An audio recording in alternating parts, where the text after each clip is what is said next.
जी बोले सर।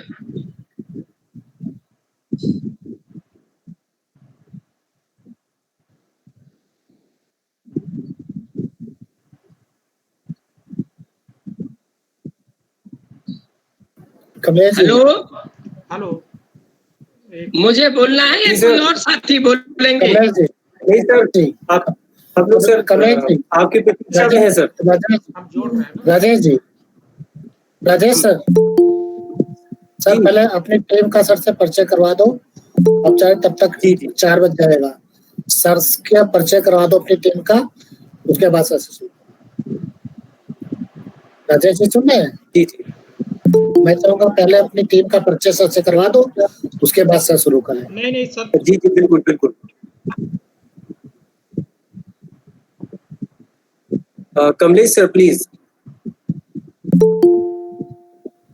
4 बजने के बस 2 मिनट है, मुझे लग रहा है 4-5 मिनट है। सर आपका बहुत बहुत स्वागत है देवा की ओर से। मैं आप सभी का बहुत बहुत स्वागत, हार्दिक अभिनंदन करता हूं। और मुझे बहुत खुशी है कि आपने सर अपने व्यस्त समय में से हम लोगों को आशीर्वाद देने के लिए समय निकाला। बहुत बहुत धन्यवाद सर। और मैं समय को नष्ट ना करते हुए मैं चाहूंगा कि ज्यादा से ज्यादा समय जो है आपको दिया जाए सर। हम बहुत दिन बाद आपको सुनने को मिलेगा हमें सर। तो आप ही जो है हम अपने आशीर्वचनों से हम लोगों को अनुग्रहित करें सर। धन्यवाद। सबसे पहले मैं बेसिक शिक्षा विभाग देवा बाराबंकी के आयोजकों का धन्यवाद देना चाहता हूं कि मुझे आपके साथ आमना सामना करने का मौका दिया। जैसा कि मुझे बताया गया है, हमारा लगभग आधा घंटे का ये सत्र होगा। आधा घंटे के इस सत्र में पहले 15 मिनट में आपसे बातचीत करूंगा और बाद के 15 मिनट में आपके प्रश्न आदि आप प्रश्न पूछेंगे। मैं कोशिश करूंगा कि आपकी कहना चाहिए सेटिस्फेक्शन, आपके संतोष के अनुसार उत्तर दे पाऊं।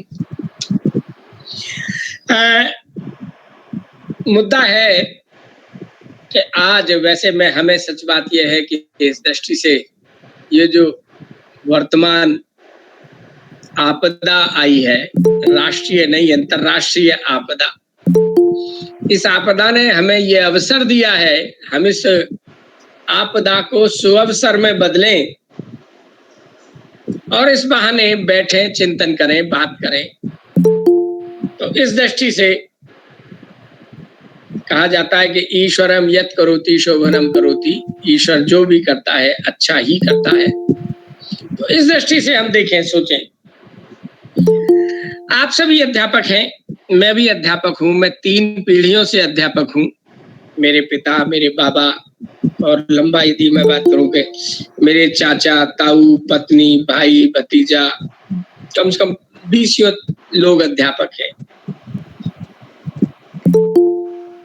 और अध्यापक भी सभी स्तर के हैं, विश्वविद्यालय से लेकर प्राइमरी स्तर तक के अध्यापक हैं सभी।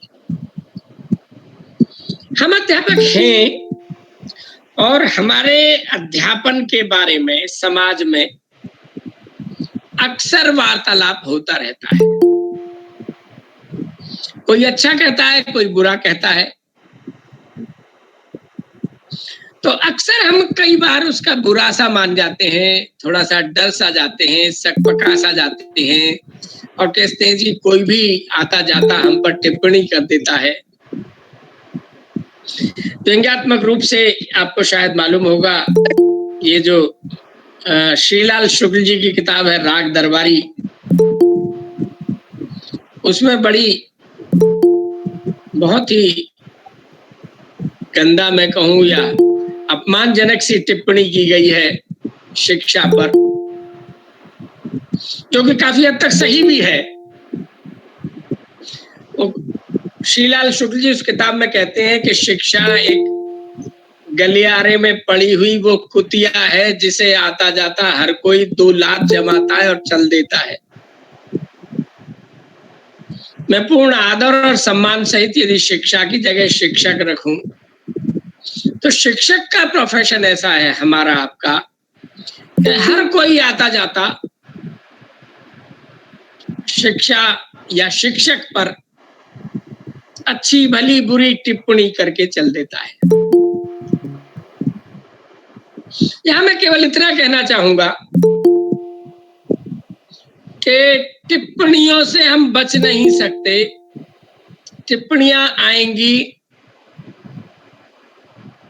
क्योंकि हम रास्ते में हैं, क्योंकि हमारा जॉब ऐसा है, हमारा कार्य ऐसा है, हमारा कार्य में एक संवेदनशीलता है, हमारा कार्य भावी पीढ़ी के संवेदनाओं से जुड़ा हुआ है। इसलिए ये स्वाभाविक है, 1-2 हजारों लाखों टिप्पणियां आएंगी, हमें उससे परेशान नहीं होना है, किंतु आत्ममंथन तो करना पड़ेगा। तो मैं इस अवसर को एक आत्ममंथन का अवसर मान रहा हूं। मैं एक बहुत सीधी सी बात कहूं, हम अच्छा माने या बुरा, लेकिन ये एक सत्य है कि भारत की शिक्षा दुनिया की श्रेष्ठतम शिक्षा व्यवस्थाओं में से नहीं है। यहां मैं एक सिर्फ उदाहरण देना चाहूंगा। यदि आप गूगल में डालें विश्व की सर्वश्रेष्ठ शिक्षा व्यवस्था कहाँ है, तो उसमें गूगल में से उत्तर आएगा फिनलैंड। मैं आपको बता दूं, फिनलैंड जो देश है, यूरोप का एक बहुत छोटा सा मरियल सा देश है। 12 और लखनऊ मिला दें तो शायद हम दोनों जिले ज्यादा बड़े होंगे फिनलैंड से। फिनलैंड जिले का 70% आर्थिक जो उनका बजट है, उसका स्रोत एजुकेशन टूरिज्म है। सारी दुनिया के लोग वहां शिक्षा व्यवस्था देखने आते हैं और वह जानने आते हैं कि यहाँ की शिक्षा व्यवस्था अच्छी कैसे है। मैं इसी बात से लूं कि इसके विपरीत हम भारतीय लोगों की हमारी शिक्षा जैसी भी है, यहां मैं एक टिप्पणी करना चाहूंगा कि हम बेशक पसंद ना करें, शिक्षा व्यवस्था के लिए काफी हद तक हम शिक्षक जिम्मेदार हैं, बाकी और कोई भी जिम्मेदार होगा, लेकिन पहले हम शिक्षक जिम्मेदार हैं। क्यों भला? क्योंकि कक्षाओं में हम उस 1 घंटे के पीरियड के लिए या 1 दिन के पीरियड के लिए, जितने दिन के लिए समय के लिए बच्चे हमारे पास आते हैं, हम कक्षा के बादशाह हैं, इसमें कोई दो राय नहीं है। और दुनिया की, वो कहा गया ना कि वो फिल्म का डायलॉग है कि दुनिया की कोई भी ताकत वो 1 घंटा हमारे और छात्रों के बीच से कोई नहीं ले सकती। इस दृष्टि से हम अपने छात्रों को क्या पढ़ाते हैं, क्या करते हैं, ये बहुत महत्वपूर्ण हो जाता है हमारे लिए भी, छात्रों के लिए। दूसरी बात जो मैं और जोड़ना चाहूंगा, एक चीज जो आप शायद सभी जानते होंगे, दुनिया का हर छोटा बच्चा 3, 4, 5 साल का जो भी स्कूल जाता है, माता पिता के बाद उसका दूसरा आदर्श शिक्षक होता है। आपने अपने आसपास देखा होगा कि घर में आकर, स्कूल में से आकर बच्चा घर में सबसे पहले स्कूल में मास्टर और छात्र का खेल खेलता है और वो जाने अनजाने अपने अध्यापकों को कॉपी करता है। ऐसा करो, यहाँ आओ, लाइन में आओ, ये करो, वो करो, अनेक प्रकार से वो, इसलिए क्योंकि अध्यापक उसके रोल मॉडल है, अध्यापक उसके आदर्श है। यहाँ एक बात फिर चुनौती बनकर हमारे अध्यापकों के लिए आ जाती है, हम पसंद करें या ना करें, हम अभिशप्त हैं आदर्श होने के लिए, अच्छे होने के लिए। हम शिक्षकों को हम पसंद करें या ना करें, हमें अच्छा होना पड़ेगा। ये हम सब के लिए, आप माने गलत सेंस में माने कि ईश्वर का अभिशाप है। दिल्ली विश्वविद्यालय में जब मैं बीएड कर रहा था, वहां का उदाहरण मैंने सुबह भी अपनी बातचीत में दिया था, आपको भी दूं। मेरा एक साथी थे, मैं नाम नहीं बताऊंगा, प्रैक्टिस टीचिंग के लिए जब वो अपने स्कूल में गए, स्वाभाविक है सरकारी स्कूल था, हाफ टाइम के बाद जब वो कक्षा में गए तो एक बच्चा बोला, मास्टर जी मैं बताऊं। उनका बोल, क्या कहना है? कि जी आप स्कूल के गेट के बाहर खड़े हुए बीड़ी पी रहे थे ना, तो आधा घंटा, अरे आप टाइम ले लीजिए। ये बात मुझे खुद उन अध्यापक ने बताई, कहते मैं सन्न रह गया उन्होंने कहा कि मैंने आज से प्रण लिया है कि मैं बीड़ी नहीं पीऊंगा। सर जुड़े हैं सर, इसलिए हमें जो कोई भी कुटैब है, कोई बुरी आदत है, क्योंकि हमारे छात्र हमें आदर्श मानकर कॉपी करते हैं, हमें आदर्श बनना पड़ेगा।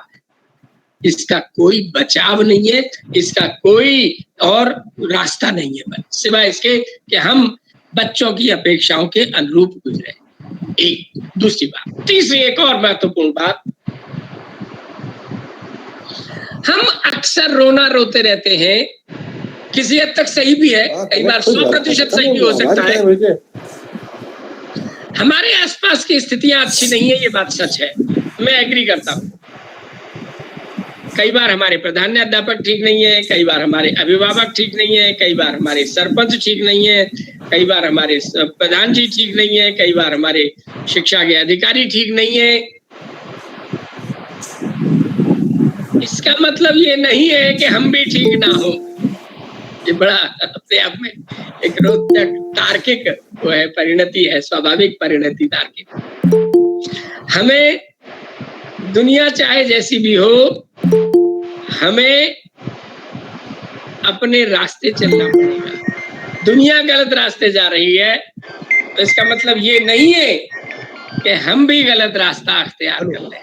ये आदर्श होने का, अभिशाप का दूसरा अंग है।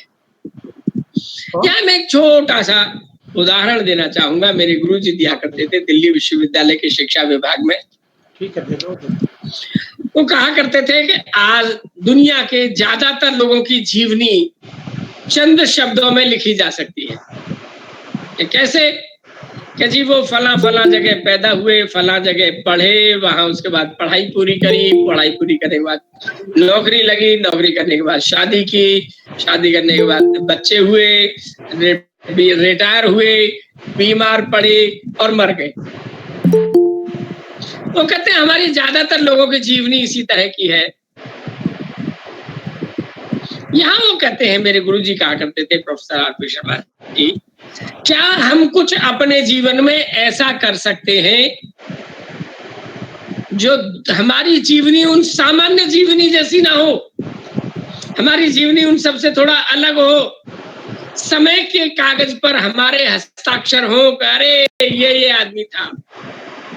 हम नेताजी सुभाष चंद्र बोस को नहीं भूल पाते, हम ईश्वर चंद्र विद्यासागर को नहीं भूल पाते, हम मौलाना अबुल कलाम आजाद को नहीं भूल पाते, हम एपीजे अबुल कलाम को नहीं भूल पाते, शिक्षकों को में ले लें, वैज्ञानिकों में ले लें, जगदीश चंद्र बोस को नहीं भूल पाते। इसलिए मैं फिर कहूंगा ये जिंदगी का एक सुनहरा अवसर है। सारी दुनिया गड़बड़ हो तब भी हमें एक अपनी ऐसी जीवनी लिखनी होगी जो चाहे 4-6 अक्षरों तक सीमित ना रहकर सारी दुनिया याद करेगी। रॉबिन शर्मा नाम के एक सज्जन है, उन्होंने एक किताब भी लिखी है।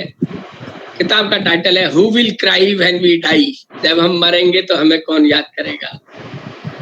सच बात यह है, मैं आप सभी से व्यक्तिशः पूछ रहा हूं, आप आज भी इतनी उम्र के हो गए हैं, आपको अपने जीवन के जरूर 1-2-4 शिक्षक ऐसे होंगे जिन्हें आप बड़े आदर और प्रेम से याद करते हैं। वो शिक्षक जिन्होंने आपके जीवन में प्रभाव छोड़ा, अमिट छाप छोड़ी, उन शिक्षकों को आप इतने सद्भाव, प्रेम और आदर से याद करते हैं। वो शिक्षकों की बायोग्राफी कॉमन बायोग्राफी नहीं है, उनकी थोड़ा अलग बायोग्राफी हो गई। इस दृष्टि से आपको सोचना पड़ेगा कि आपकी बायोग्राफी ऐसी क्या अलग हो कि दुनिया याद रखे। यहाँ मैं एक व्यक्ति का और उदाहरण देना चाहूंगा, मेरी प्रिय वो है, बायोग्राफी है, कहानी है। एक व्यक्ति हुआ है जॉर्ज वाशिंगटन करवी। जॉर्ज वाशिंगटन प्रेसिडेंट थे अमेरिका के, वो नहीं, एक अलग आदमी था, जॉर्ज वाशिंगटन करवी। उसका मैं बिल्कुल शॉर्ट में जीवनी बताना चाहूंगा। गुलाम पैदा हुए थे, उनके माता पिता गुलाम थे और वो बेचे जाते थे, माता पिता बच्चे बेचे जाते थे। तो जिस मालिक के यहाँ रहते थे उस मालिक का नाम इन्होंने अडॉप्ट कर लिया था, करवी, और उन्होंने इनका नाम, इसने आदमी ने खुद अपना नाम आगे चल के जॉर्ज वाशिंगटन रखा और बाद में करवी जोड़ लिया। तो इनकी कहानी ये है कि इनके मालिक थे नहीं, घर में नहीं थे, और इनके घर में, मालिक के घर में डाका पड़ा और डाकू लोग इनकी पिता, माता, इसके भाई और सबको, और ये 6 महीने का था, और इनको किडनैप करके उठा के ले गए। किडनैप ना करें, डाका डाल के ले गए।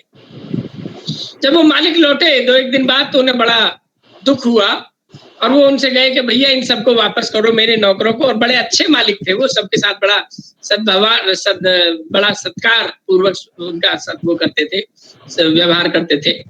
तो उन्होंने कहा कि भैया इन सबको मुझे वापस दे दो, मैं खरीदने को तैयार हूँ। डाकू राजू नहीं हुए। तो उनका अच्छा, ये 6 महीने के बच्चे का तुम क्या करोगे, ये तो दे ही दो मुझे। उन्होंने दे दिया, उस बच्चे को पाला।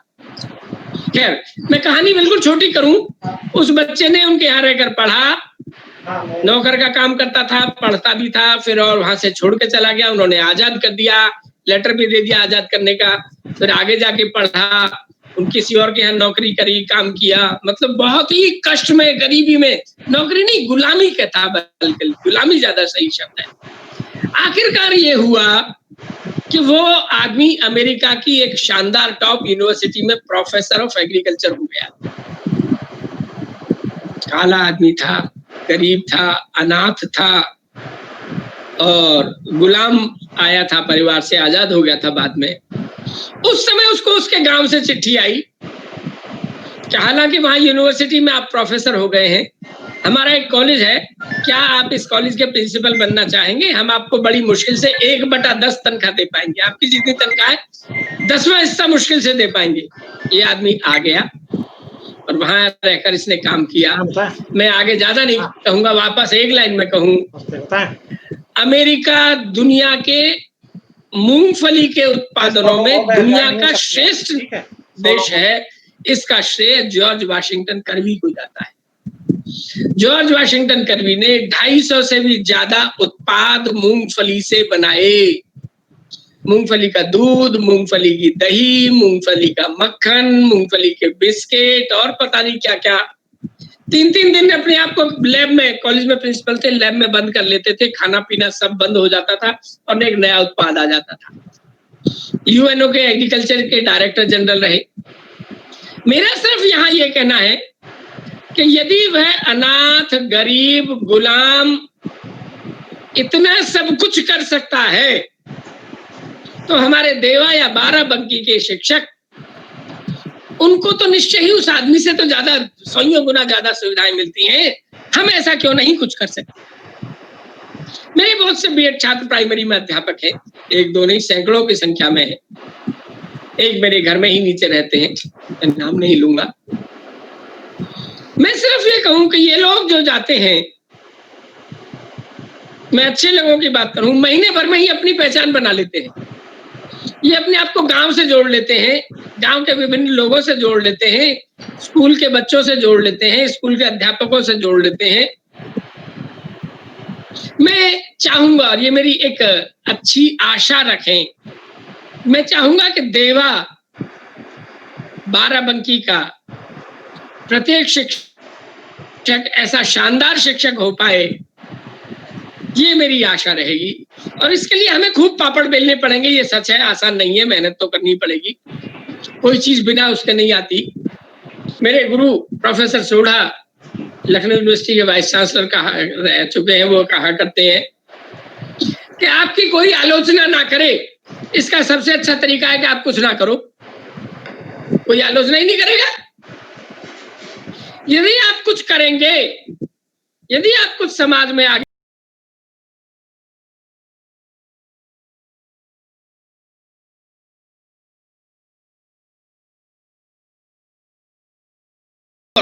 कहना चाहूंगा कि अच्छा अध्यापक होने के लिए क्या होना चाहिए। मेरा स्पष्ट मानना है, अच्छा अध्यापक होने के लिए सबसे पहली शर्त है कि हमें अच्छा इंसान होना चाहिए। अच्छा इंसान कौन है? मुझे इसके लिए कोई परिभाषा देने की जरूरत नहीं है, कोई डिक्शनरी में जाने की नहीं है, किसी 6 लोगों से पूछने की नहीं है। आप सभी लोग जानते हैं कि अच्छा आदमी कौन है। आप अपने पड़ोस में देखें, अपने गांव में देखें, अपनी माताजी से पूछें, अपने घर में पूछें, अपने पड़ोसी से पूछें, हर कोई बता देगा इस गली में वो बड़ा बढ़िया आदमी है। अच्छे आदमी के क्या गुण है, उस आदमी के गुण देख लो, बड़ा बढ़िया आदमी है। अच्छे आदमी के गुण बनाने के लिए मुझे कोई अलग से बताने की जरूरत नहीं है कि वो ईमानदार होता है, मेहनती होता है, सबका सद्भाव रखता है, सबके साथ सहयोग करता है, सबकी मदद करने को तैयार रहता है, अपनी समाज, परिवार और देश की प्रगति चाहता है, यही अच्छा आदमी होता है। कोई अच्छा आदमी की थोड़ा ही अलग से उसके माथे पर लिखा रहता है कि अच्छा आदमी और खराब आदमी। तो पहली शर्त मेरी स्पष्ट मानना है कि हमें अध्यापक होने के लिए अच्छा आदमी होना पड़ेगा। अच्छा आदमी होने के बाद स्वाभाविक है दूसरी शर्त होगी अध्यापक होने के लिए, अच्छा अध्यापक होने के लिए मिनिमम एसेंशियल जो माना जाता है, भाई बच्चों को पढ़ाना है तो हमें थोड़ा ज्ञान करना पड़ेगा, ज्ञान लेना पड़ेगा, कौशल लेने पड़ेंगे। आपने वो फिल्म देखी हो, आओ बच्चों तुम्हें दिखाएं झांकी हिंदुस्तान की, उसमें अध्यापक अपने बच्चों को ले जा रहा है।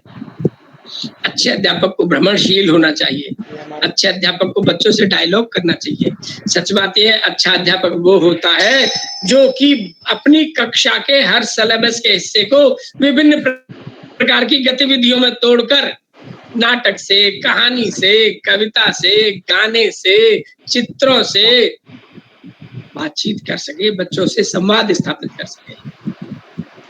अच्छा अध्यापक, टैगोर बड़ी बढ़िया बात कहते हैं इस बारे में, Rabindranath Tagore, A lamp cannot light another lamp and a teacher cannot teach another person until the lamp is burning itself and the person is learning itself.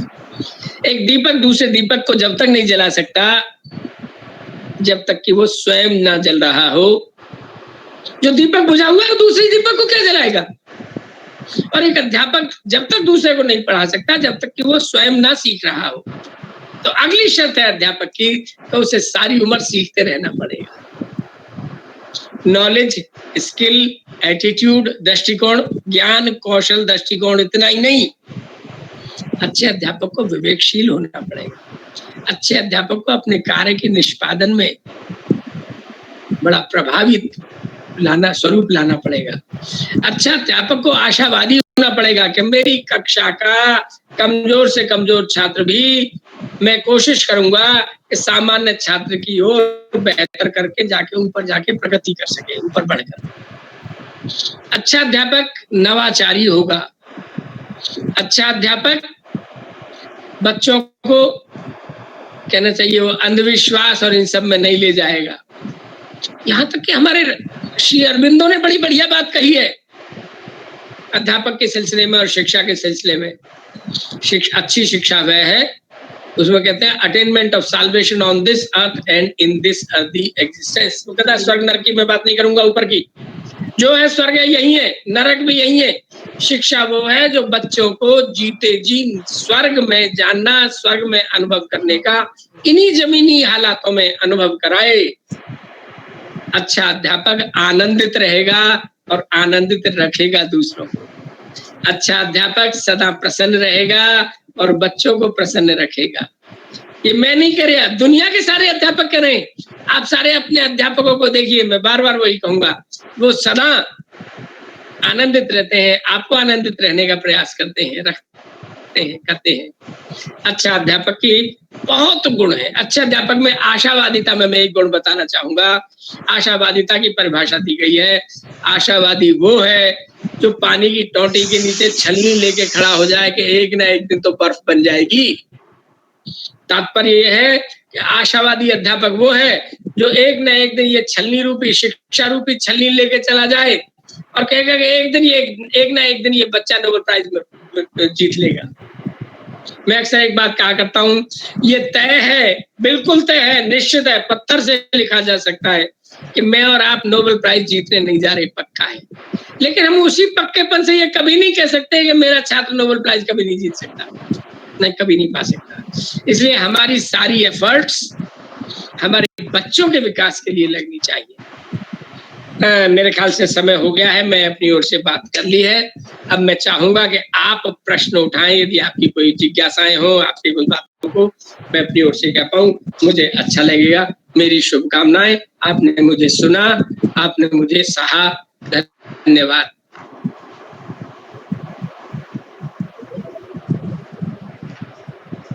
बहुत बहुत धन्यवाद सर, बहुत अच्छा लगा आपको सुनकर सर। सूर्या जी देखिए कुछ कमेंट बॉक्स में कोई क्वेश्चन है सर से?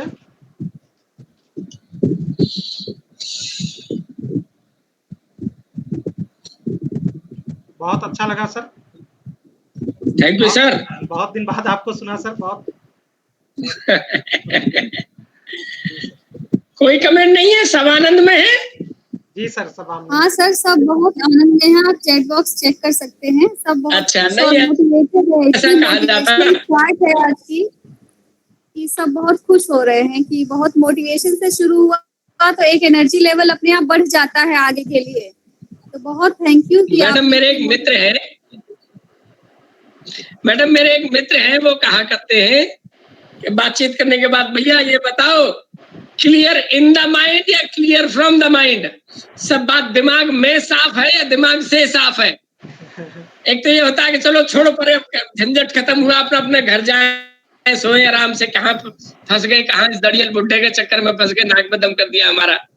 एक तो ये हो सकता है, दूसरा दिमाग में हमको ध्यान ही नहीं किया। सर दिमाग में साफ है। सर सुन रहे सर? जी मैं सुन रहा हूँ, आपने बोला दिमाग में साफ है। मैं जय हिंद वर्मा, ARP साइंस। जी सर, आपको सुन के बहुत अच्छा लगा।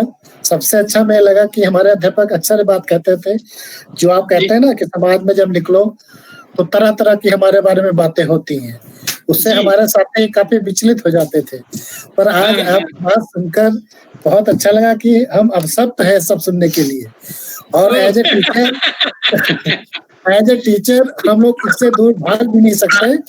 तो ये सुन के हमें बहुत अच्छा लगा सर, बहुत ही ज्यादा एक तरह से संबल मिला कि अब हम और ताकत से लड़ेंगे और इस समाज में चाहे जो कहे अपने दायित्व से नहीं हटेंगे। और आपके आशीर्वाद से हम सभी लोग मिलकर जिस दिशा में चल रहे हैं आगे बढ़ते रहेंगे। आपका आशीर्वाद मिलता रहेगा। धन्यवाद सर।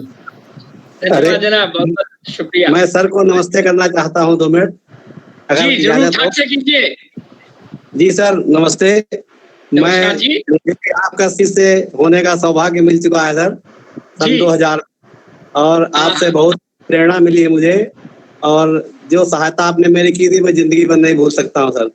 भैया मुझे तो ध्यान नहीं है, आप ही मान रहे होंगे। अब मैं ये तो नहीं कहूँगा कि आप झूठ कह रहे होंगे, पर खुदा आपका भला करे। सर मेरा बहुत एक प्रकरण हो गया था, आपने मेरा सुलझाया था, उसके लिए मैं धन्यवाद देना चाहता हूँ सर। बहुत अच्छा सर। सर कुछ और हम लोग आपसे कुछ और आशीर्वचन मिलेंगे सर, या हम अपने वक्ता की तरफ जुड़े सर? नहीं, जैसा आप चाहे। मैं तो भैया मास्टर आदमी हूँ, मैं बताया खानदानी आदमी हूँ, 3 पीढ़ियों से हूँ। आप बोलिए, बच्चे की परिभाषा बता। अच्छा हाँ, मैं एक परिभाषा आपको बता दूं, आपके बड़े मतलब की होगी। एक सज्जन हुए गिजू भाई वधेका जी सर। मेरी आप सभी से गुजारिश होगी कि उनकी किताब आप जरूर पढ़ें। उनकी ज्यादातर किताबें, वो एक बहुत प्रसिद्ध वकील थे और उन्होंने वकालत छोड़ के प्राइमरी स्कूल में पढ़ाना शुरू कर दिया। पुराने जमाने के थे, स्वतंत्रता से पहले के, और उन्होंने शायद 120 से भी ज्यादा पुस्तकें बच्चों के लिए लिखी हैं। और बच्चों के लिए जो छोटी छोटी किताब होती है, चूहे बिल्ली घोड़े गधे की, ऐसी कहानियां लिखी हैं सौयों। गांधी जी से बहुत प्रभावित थे। एक और खास बात, जो मारिया मोंटेसरी थी, वो गिजू भाई से इतनी प्रभावित हुई कि वो इंडिया आके बस गई थी उनसे, गिजू भाई से। तो गिजू भाई की एक पहली किताब है दिवा स्वप्न। मैं अक्सर कहा करता हूँ कि जिस भारत के क्योंकि ये किताब 24-25 भाषाओं में अनुदित हो चुकी है, यदि किसी अध्यापक ने देवास स्वप्न नहीं पढ़ी है तो मैं क्षमा याचना सहित उसको अध्यापक ही नहीं मानता। इतनी शानदार पुस्तक है, कहानी है बहुत सुंदर एक। तो देवास स्वप्न आप जरूर पढ़ें। दूसरी उनकी किताब है, उन्होंने 12-15 किताबें हमारे लिए मतलब की लिखी है। दूसरी किताब है प्राथमिक शाला में भाषा शिक्षण। तीसरी किताब है अध्यापक साथियों से। अगली किताब है शिक्षकों से। अगली किताब है माता पिता से। अगली किताब है माँ बाप बनना कठिन है। अगली किताब है माँ बापों की माथापच्ची, वगैरह वगैरह, 10-15-20 किताबें। उनकी स्कूल की परिभाषा और बच्चे की बिल्कुल अलग है। वो कहते हैं कि बच्चा एक देवता है, अध्यापक एक पुजारी है, स्कूल एक मंदिर है, और अध्यापक की जो शिक्षण सामग्री है, अध्यापक की जो किताबें, कॉपी है, ब्लैक बोर्ड है, सहायक सामग्री है, वो सब पूजा की सामग्री है। तो यदि मैं उनके शब्दों में कहूं, अध्यापक रूपी पुजारी बाल रूपी देवता की स्कूल रूपी मंदिर में शैक्षिक सहायक सामग्री रूपी पूजन की सामग्री से बाल देवता की पूजा करें, ऐसा उनका मानना है। अब देखिए कितना सुंदर है। यदि हम हर बच्चे को देवता मान लें, वेदांत दर्शन कहता भी है कि अहम ब्रह्मास्मि तुम ब्रह्मास्मि, मैं ब्रह्मा हूँ तुम ब्रह्मा हो, ये ब्रह्मा है, सब ब्रह्म है। तो उस दृष्टि से जो बच्चा हमारे यहाँ आया है वो तो साक्षात ब्रह्म है, क्योंकि वो बच्चा भी है, उसमें समाज की कलुषितता नहीं आ पाई है। तो उस देवता की, उस बाल रूपी देवता के सानिध्य में हम आनंद लें, ये शिक्षा का काम है, शिक्षक का काम है। ये बात मैं बताना चाहता था जी। और बताइए। बहुत सही सर बताया आपने। हम लोग तो बीएड जब कर रहे थे तो आपने उसी समय सर क्लासरूम में ही गिरिजू भाई बदेका की जो पुस्तक आपने बताई वो उसी समय शुरू करा दिया था आपने, और हम लोग तो उसी से लाभान्वित हो गए थे। उसके बाद हम लोगों ने उसको काफ़ी पढ़ा है, और बहुत बहुत धन्यवाद सर आपका कि आप आए और इतने कम समय में इतनी ज़्यादा बातें, और काफ़ी मोटिवेशनल हम लोगों का रहा, काफ़ी हम लोग मोटिवेट हुए। और फिर अब कभी सब आपका आशीर्वाद मिले, हम यही चाहेंगे। जरूर जी सर। मैं आपसे कहना चाहूंगा कि हम लोगों के एक बार निमंत्रण पर सर आपने हमें समय दिया, इसके लिए आपका बहुत बहुत धन्यवाद। और सर मैं आपको कहना चाहूंगा, ये कमलेश कुमार वर्मा सर आपके स्टूडेंट है और मैं इनका स्टूडेंट हूँ। अरे वाह, बहुत सुंदर। और मैं आपका भी स्टूडेंट हूँ सर। और डॉक्टर सूर्य नारायण गुप्ता सर यहाँ पर जुड़े हुए हैं, वो भी आपके स्टूडेंट हैं। सूर्य नारायण जी हमारे बड़े प्रिय छात्र हैं, बहुत शानदार इंसान है। जी जी। अरुण वर्मा जी, शिल्पी गुप्ता, ये सारे आपके स्टूडेंट्स हैं जो इस वक्त इस वेबिनार में आपको सुन रहे हैं। और हमारे देवा के खंड शिक्षा अधिकारी श्री आलोक कुमार जी आज है नहीं, उनकी तरफ से, और हमारे ARP कमलेश सर, जय हिंद वर्मा सर, और सूर्या त्रिपाठी मैम, और पूरी देवा की टीम की ओर से मैं एक बार फिर आपका बहुत बहुत धन्यवाद करता हूं। और सर उम्मीद करता हूं कि अगले सप्ताह में हम लोग कोशिश कर रहे हैं कि अपने ब्लॉक निंदूरा में भी एक ऐसा ही आयोजन करेंगे, और उसमें भी आपका आशीर्वाद हम लोगों को प्राप्त होगा। मेरी शुभकामनाएं। बहुत बढ़िया भैया। मैं आपको एक बात बता दूं, थोड़ी बुरी लगेगी, ऐसी बातों में अधिकारी नहीं आया करते। अच्छा है हम अध्यापक ही निपट ले।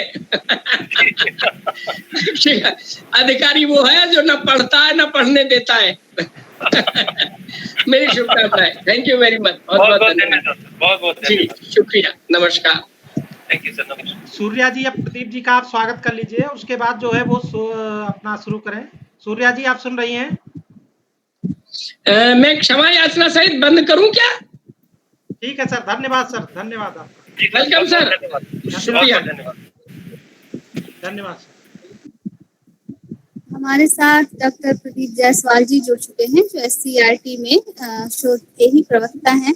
सर आपका बहुत बहुत स्वागत है। सर के व्याख्यान हर जगह इस समय हो रहे हैं, और सर ने बड़ी मुश्किलों से बहुत रिक्वेस्ट पर ये समय निकाला है। तो सर को पहले ही सभी शिक्षकों की तरफ से पूरी टीम और देवा के बाहर भी दूसरे जिलों के लोग जो YouTube पे सब इन्हें सुन रहे हैं, क्योंकि दोनों ही जगह प्रसारण हो रहा है सर, तो उसको सबकी तरफ से बहुत बहुत शुक्रिया पहले ही सबकी तरफ से बोल दिया जा रहा है। और अब आप सर अपना टॉपिक शुरू करें, और हमें जितना मैक्सिमम हम लाभ उठा सकते हैं उठाना चाहते हैं।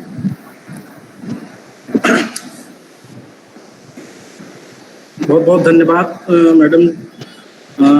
बाराबंकी के सभी शिक्षक जो इस वेबिनार में जुड़े हुए हैं, मैं सभी को बधाई देता हूं और स्वागत करता हूं, और कोशिश करूंगा कि आज जो है कुछ अच्छी बातचीत हो सके। तो एक्चुअली में आज ये तीसरा लेक्चर है मेरा, थोड़ी सी थकान हुई है, फिर भी कोशिश करूंगा कि आपको असेसमेंट को लेकर बातचीत करूं। मैं PPT शेयर कर रहा हूं कि बातचीत